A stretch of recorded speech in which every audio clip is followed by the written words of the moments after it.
नमस्कार प्यारे विद्यार्थियों, एक बार फिर से आप सभी का स्वागत है एक नए वीडियो में। आज की इस वीडियो में हम हल करने वाले हैं कक्षा 10 की गणित विषय की कार्य पुस्तिका की वर्कशीट संख्या 14, जो हमारी प्रश्नावली समांतर श्रेणियों से संबंधित है। तो चलिए शुरू करते हैं। प्रश्न संख्या 1, श्रेणी -6 -3 0 3 का अगला पद है। तो 4 पद दिए हुए हैं, हमें 5वां पद पूछा है। तो इनका सारांतर निकाल लेते हैं इस श्रेणी का। -6, 3 में से 6 घटाएंगे तो -3 -6, तो -3 + 6 तो कितना आया 3। यानी इस श्रेणी का सारांतर 3 है, तो इस 3 में 3 जोड़ देंगे, कितना आएगा 6। तो अगला पद कितना है हमारा 6। प्रश्न संख्या 2, समांतर श्रेणी -1 -5/6 -2/3 का सारांतर है। तो सारांतर किस प्रकार निकालते हैं? अगले पद में से पिछला पद घटाते हैं, तो दूसरे पद में से पहला पद घटाएंगे। -5/6 माइनस -1 -5/6 +1। अभी इसको हल करेंगे, लैस चलेंगे, कितना आएगा 6। -5 का -5, 6 का 1 के साथ गुणा किया प्लस का 6, 6 में से 5 घटाया 1, तो 1/6 हमारा ब ऑप्शन सही हो जाएगा इसमें। प्रश्न संख्या 3, यदि समांतर श्रेणी का प्रथम पद 6 और सारांतर 3 हो तो एपी होगी। तो चारों ऑप्शनों में प्रथम पद 6 किसमें? इसमें सारांतर देख लेते हैं। 9 में से 6 घटाएंगे 3, 12 में से 9 घटाएंगे 3 और 15 में से 12 घटाएंगे 3। सभी का अंतर भी 3 आ रहा है, तो हमारी समांतर श्रेणी कौन सी हो जाएगी? 6 9 12 15।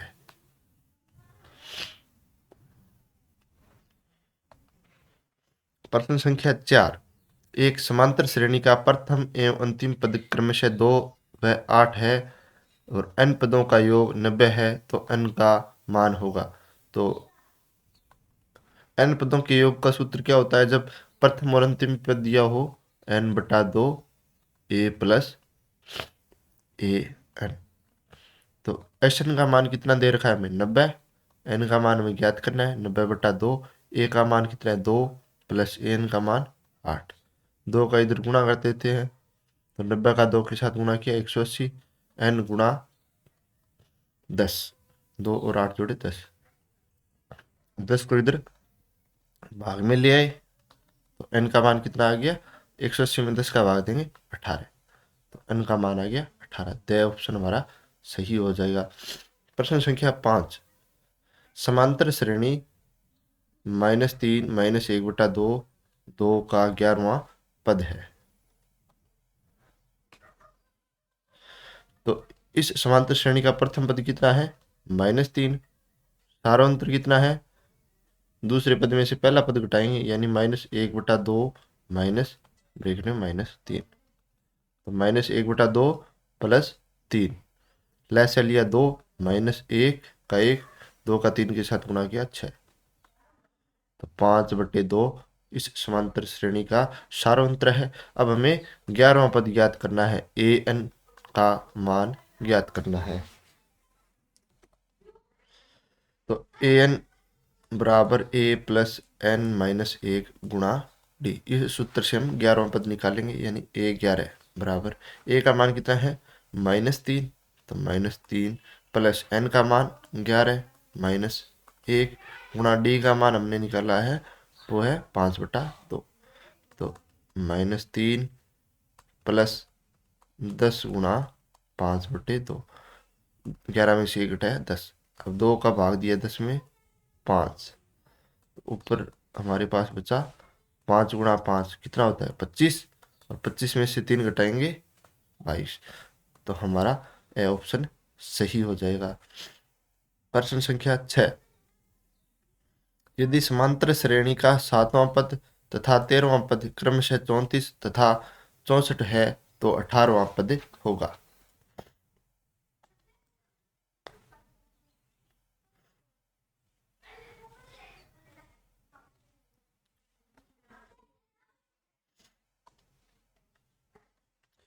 तो 7वां पद क्या है हमारे पास? 34 है। तो इसको किस प्रकार से लिख सकते हैं? a + 6d, ये है 34, समीकरण नंबर 1। और 13वां पद यानी a13 का मान कितना है हमारे पास 64। a13 को किस प्रकार लिख सकते हैं, a प्लस 12d बराबर है 64। ये हमारी समीकरण नंबर 2। अब समीकरण 1 में से 2 घटाने पर, समीकरण 1 में से समीकरण 2 घटाने पर, तो a plus 6d, a plus 12d बराबर 34 और ये 64। घटाएंगे तो चिन्ह बदल जाएगा, a से a कट गया, 6 में से 12 घटाएंगे तो माइनस का 6d, और माइनस 34 में से 64 घटाएंगे तो माइनस का 30। तो d का मान -30 बटा -6, तो d का मान हमारे पास आ गया 5। अब d का मान हम कहाँ रख देंगे, d का मान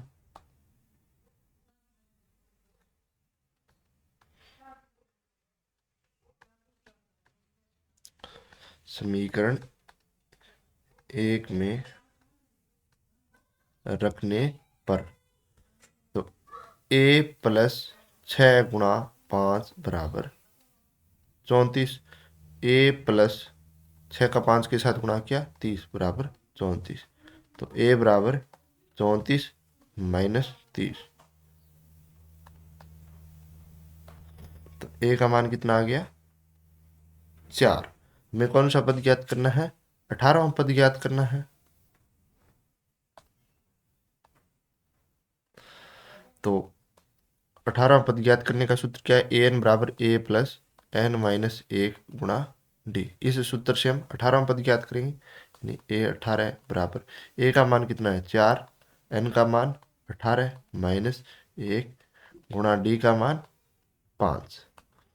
तो 4 प्लस 18 में से 1 घटाया 17, 17 गुणा 5, तो 4 प्लस 17 5 85, 85 में 4 जोड़े 89।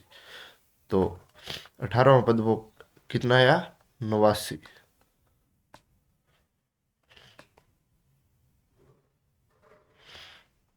तो कौन सा ऑप्शन सही हो जाएगा, हमारा ए ऑप्शन सही हो जाएगा।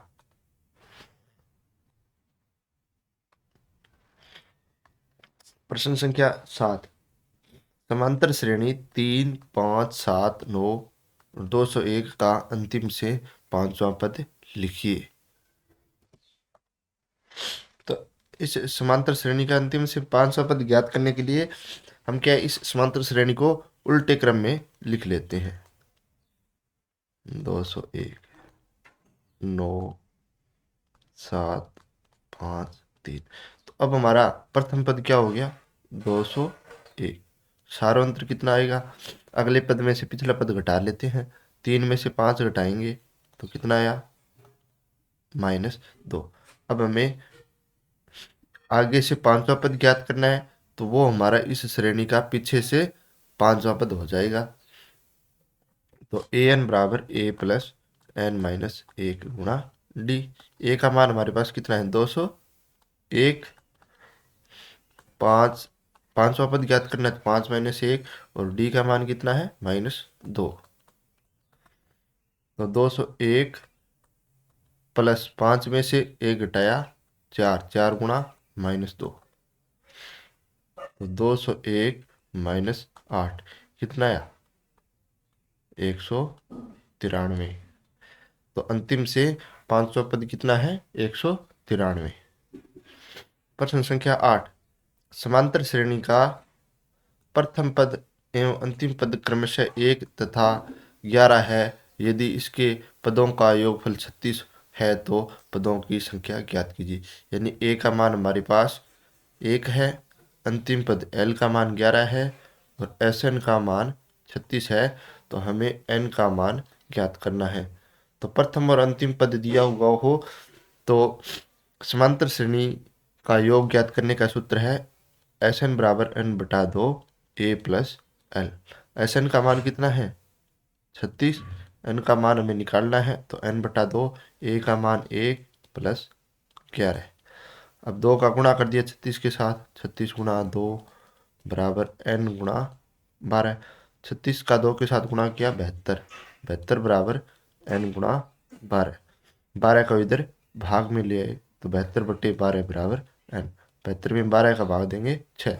तो इस समांतर श्रेणी में पदों की संख्या वो कितनी है 6 है। प्रश्न संख्या 9, समांतर श्रेणी 3 -2 -7 -12 का सारांतर एवं अगले 4 पद लिखिए। तो इस समांतर श्रेणी का प्रथम पद कितना है 3 है। सारांतर निकालते हैं तो अगले पद में से पिछला पद -2 में से -3 घटाएंगे तो कितना आया -5। ये तो हो गए इसके प्रथम पद और सारांतर। अब अगले 4 पद लिखने हैं तो हमें 4 पद दिए हुए हैं, 1 2 3 4 पद दिए हुए। 5वां पद निकालना है तो 5वां पद किस प्रकार निकालेंगे, चौथे पद में डी जोड़ेंगे। चौथा पद कितना है -12, 12 में -5, डी का मान कितना है -5, तो -12 और -5 जुड़कर -17। अगला पद छठा पद, 5वें पद में डी जोड़ेंगे तो 5वां पद कितना है -17, माइनस डी का मान -5 तो माइनस का 22। अब 7वां पद, तो छठे पद में क्या जोड़ेंगे डी जोड़ेंगे। छठा पद है हमारे पास -22 और डी का मान -5 तो -22 और -5 हो गए -27। अब 8वां पद ज्ञात करेंगे तो 7वें पद में डी जोड़ेंगे। 7वां पद कितना है -27 और डी का मान -5 तो -27 -5 हो गए -32। समान चिन्ह वाली संख्याएं जुड़ जाती है। प्रश्न संख्या 10, समांतर श्रेणी 3 8 13 18 और अंतिम पद 78 में पदों की संख्या होगी। तो इस समांतर श्रेणी का प्रथम पद कितना है 3 है। डी का मान 8 में से 3 घटाएंगे कितना आएगा 5 आएगा। और अंतिम पद यानी ए एन का मान 78 है। अंतिम पद है जो हमारा nवां पद है, इसी से निर्धारित होगा कि इस समांतर श्रेणी में पदों की संख्या कितनी है। तो ए एन बराबर ए प्लस n-1 गुणा डी। ए एन का मान 78, ए का मान 3 प्लस n-1 गुणा 5। 3 को इधर ले आए 78 की तरफ तो घटाव में आ जाएगा 78 - 3 बराबर n-1 गुणा 5। 78 में से 3 घटाया 75, 75 बराबर n-1 गुणा 5। 5 को भाग में ले तो 75/5 बराबर n-1। 75 में 5 का भाग दिया 15, 15 बराबर n-1। एक को इधर ले आएंगे तो 15 प्लस 1 बराबर n तो 15 और 1 16। तो इस समांतर श्रेणी 3 8 13 18 78 में पदों की संख्या है वो कुल 16 है।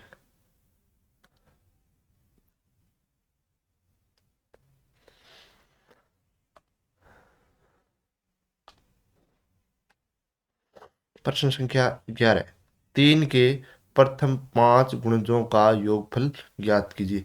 अब 3 के गुणज क्या होते हैं, मतलब 3 का पहाड़ा।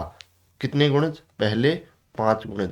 तो हमारी एपी क्या है 3 6 9 12 15, ये हमारी एपी है। और इसके 500 गुणजों का हमें योगफल ज्ञात करना है। तो ए का मान कितना है 3, डी का मान 6 में से 3 घटाएंगे 3 और एन का मान 5। तो एन पदों का योगफल ज्ञात करने का सूत्र क्या है, एस एन बराबर n/2 2a plus n minus 1 गुणा डी। इस सूत्र से हम n पदों का योग ज्ञात करेंगे।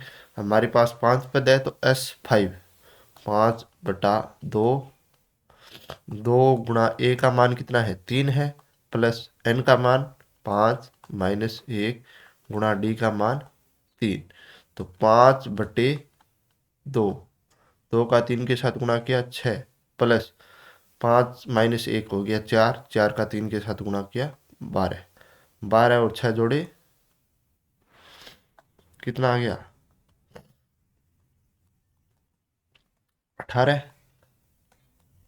तो गुणा 18, 2 का भाग 18 में दिया 9, 5 का 9 के साथ गुणा करेंगे 45, यानी 3 के प्रथम 5 गुणजों का जो योगफल है वो कितना है 45 है।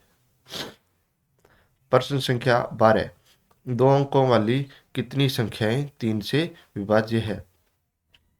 तो हम जानते हैं कि दो अंकों वाली संख्याएं कहाँ से स्टार्ट होती है, 10 से स्टार्ट होती है, 10, 11, 12, 13, इस प्रकार से कहाँ तक जाती है 99 तक जाती है। 100 होते ही संख्याओं में 3 अंक हो जाते हैं। तो पूछा ये जो हमारी संख्याएं हैं 100 से लेकर 99 तक, इनमें कितनी संख्याएं हैं वो 3 से विभाज्य है। तो चलिए हम एपी बनाते हैं। तो पहली संख्या 12 है वो 3 से विभाज्य होगी, 12 के बाद 15 होगी, 15 के बाद 18 होगी, और लास्ट में कौन सी संख्या होगी वो 3 से विभाज्य होगी 99। 99 में 3 का भाग देंगे हमारे पास 33 आएगा। तो हमारी एपी बन गई 12, 15, 18। तो ए का मान हमारे पास कितना है 12, डी का मान 15 माइनस 12 3, और अंतिम पद हमारे पास ए एन का मान कितना है 99 है। यानी ये जो 99 है ये निर्धारित करेगा कि ये कितने नंबर का पद है इस एपी का, और ये जितने नंबर का पद होगा उतने ही पद हमारी इस समांतर श्रेणी में होंगे। तो सूत्र लिख लेते हैं, ए एन बराबर ए प्लस एन माइनस 1 गुणा डी। ए एन का मान 99 बराबर ए का मान 12 प्लस एन का मान हमें ज्ञात करना है, तो एन माइनस 1 गुणा डी का मान 3। 12 को इधर ले आए तो 99 माइनस 12 बराबर एन माइनस 1 गुणा 3। 99 में से 12 घटाए तो हमें प्राप्त होगा 87 बराबर एन माइनस 1 गुणा 3।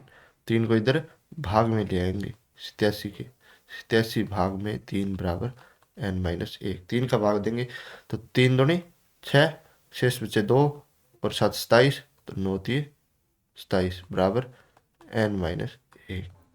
1 को इधर 29 की तरफ लाएंगे तो 29 प्लस 1 बराबर एन। तो एन का मान आ गया कितना 30। तो यानी दो अंकों वाली 30 संख्याएं 3 से विभाज्य है। तो अतः दो अंकों वाली 30 संख्याएं 3 से विभाज्य है। प्रश्न संख्या 13, यदि ए एन बराबर 9 माइनस 5 एन एक समांतर श्रेणी का अनवा पद, यानी कोई सा भी पद ज्ञात कर सकते हैं इस व्यापक रूप की सहायता से है, तो सार्वंतर लिखिए।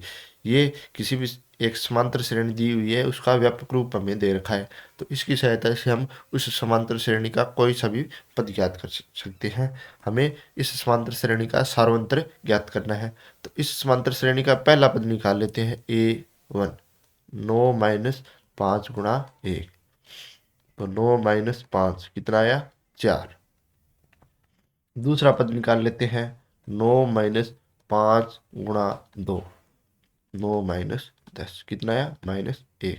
अब हम सार्वंतर आराम से निकाल ले सकते हैं, दूसरे पद में से पहला पद घटा देंगे। -1 -4 कितना आया? -5। तो इस समांतर श्रेणी का सार्वंतर कितना है? -5।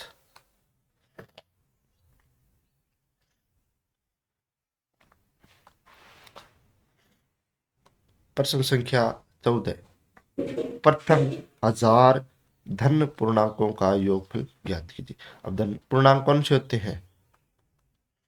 जो संख्या हमारी पॉजिटिव होती है वो धन पूर्णांक होते हैं। और कहाँ से स्टार्ट होते हैं धन पूर्णांक? 1 से। तो हमारी एपी क्या होगी? 1, 2 और अंतिम पद कितना है? 1000। तो ए का मान हमारे पास 1, डी का मान 2 - 1 कितना आएगा? 1, एन का मान 1000 और अंतिम पद भी कितना है? 1000। तो अब हमें 1000 पदों का योग ज्ञात करना है। तो SN बराबर n/2 a plus an। n का मान कितना है? 1000। 1000/2 a का मान 1 प्लस n का मान यानी अंतिम पद कितना है? 1000। 2 का भाग 1000 में देंगे कितना आएगा? 500। 500 गुणा 1001 गुणा कर देते हैं। 5 का 1 के साथ गुणा किया 5, 5 का 0 के साथ गुणा किया 0, 5 का 0 के साथ गुणा करेंगे 0, 5 का 1 के साथ गुणा करेंगे 5 और ये दोनों 0 यहाँ आगे लगा देंगे। यही हमारा उत्तर है। 5,05,000 है जो प्रथम 1000 धन पूर्णांकों का योग होगा। 5,05,000। प्रश्न संख्या 15, 0 और 50 के बीच की विषम संख्याओं का योग ज्ञात कीजिए। तो विषम संख्याएं क्या होती है? विषम संख्याओं के बारे में आप जानते होंगे कि जिन संख्याओं में 2 का पूरा पूरा भाग न जाए तो वो संख्या कौन सी कहलाती है?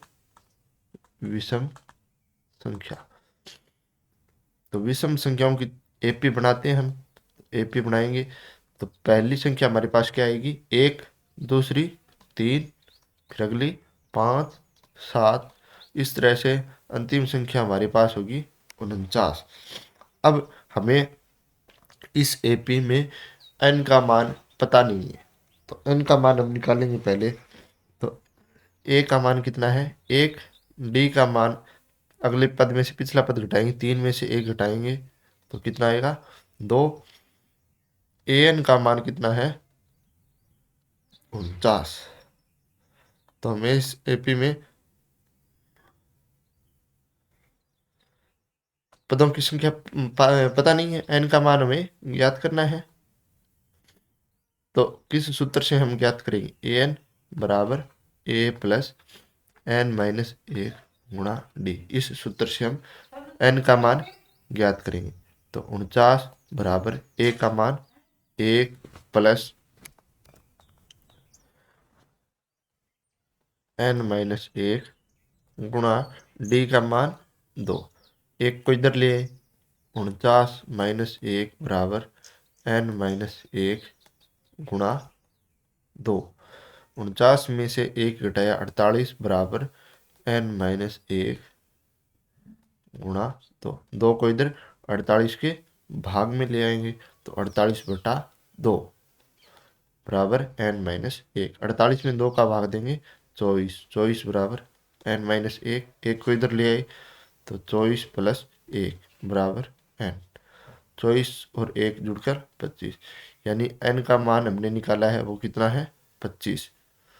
तो 0 से लेकर के 50 के बीच में हमारी 25 विषम संख्याएं हैं। इन 25 विषम संख्याओं का हमें योग ज्ञात करना है। तो SN बराबर n/2 a + l। इस सूत्र से हम इन 25 विषम संख्याओं का योग ज्ञात करेंगे। तो S25 25/2 ब्रैकेट a का मान 1 और l अंतिम पद कितना है हमारा? 49। तो 25/2 गुणा 49 और 1 50, 2 का भाग 50 में देंगे 25, 25 × 25 कितना आएगा 625। ये क्या है, 0 से 50 के बीच की विषम संख्याओं का योग कितना आया 625। इस प्रकार से हमने इस कार्यपत्रक को हल किया है। उम्मीद है आपको इस कार्यपत्रक का हल समझ में आ गया होगा। मिलते हैं नेक्स्ट वीडियो में। धन्यवाद।